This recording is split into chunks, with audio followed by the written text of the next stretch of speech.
Netflix's two most exciting movies of 2025 are continuing a brilliant 8-year genre trend.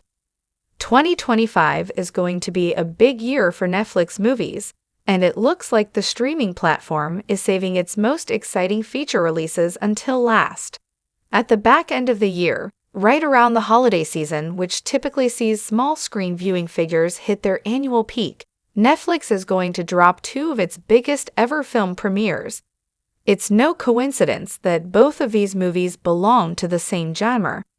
Their top billing on the world's biggest streamer is part of a wider trend that's revived the murder mystery genre by taking it in brilliant new directions. Wake Up Dead Man, the third installment of Rian Johnson's Knives Out series, and The Thursday Murder Club, the first screen adaptation of Richard Osman's best-selling novel series, are just the latest murder mystery big hitters to receive star treatment from Hollywood. The trend they're following began back in 2017 and was picked up by major streaming platforms at the start of this decade. Now, everyone from James Bond star Daniel Craig to comedy legend Steve Martin and teen pop sensation Selena Gomez is in on the act. And by 2023, even Hollywood director Steven Spielberg had joined the Thursday Murder Club. Knives Out 3 and The Thursday Murder Club are the latest revivals of the murder mystery genre.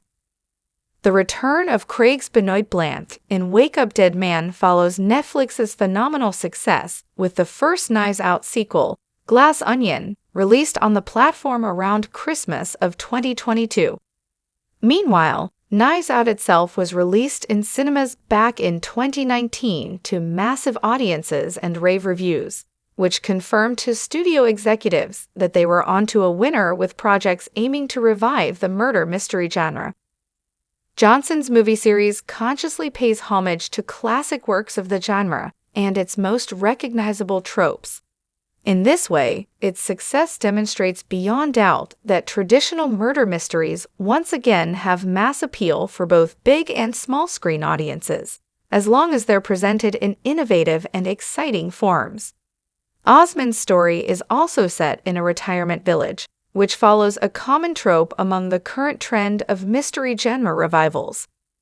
This balance between nostalgia for the murder mystery genre and creative innovation is what those adapting the Thursday Murder Club will be hoping to achieve. They include Home Alone director Chris Columbus, Steven Spielberg on production duties, and a raft of A-listers fronted by Helen Mirren and Daniel Craig's fellow Bond actor Pierce Brosnan. Osman's story is also set in a retirement village, which follows a common trope among the current trend of mystery genre revivals on streaming.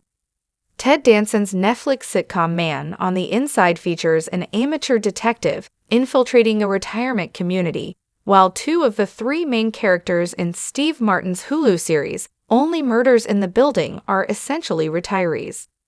Kenneth Branagh's Murder on the Orient Express started this trend in 2017. Tracing this trend of movies and TV shows reviving the murder mystery genre back to its origins, it's clear that the success of Kenneth Branagh's Murder on the Orient Express in 2017 has a lot to do with it. Branagh certainly went out on a limb with the project, directing and starring in the fourth different English-language version of Agatha Christie's classic Hercule Poirot novel.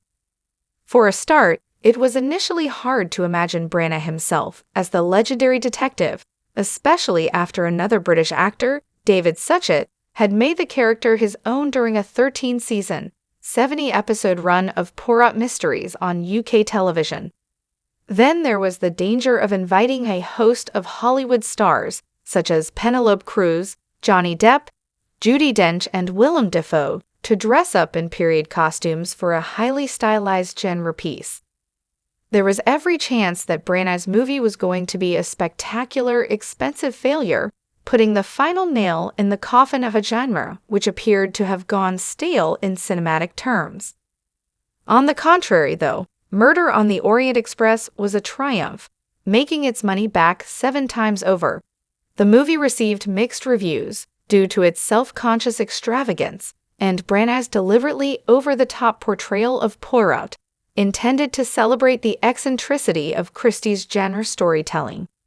Yet it was precisely these aspects of the film that proved a hit with audiences, demonstrating to movie and TV bosses that classic murder mysteries could be on their way back in a big way.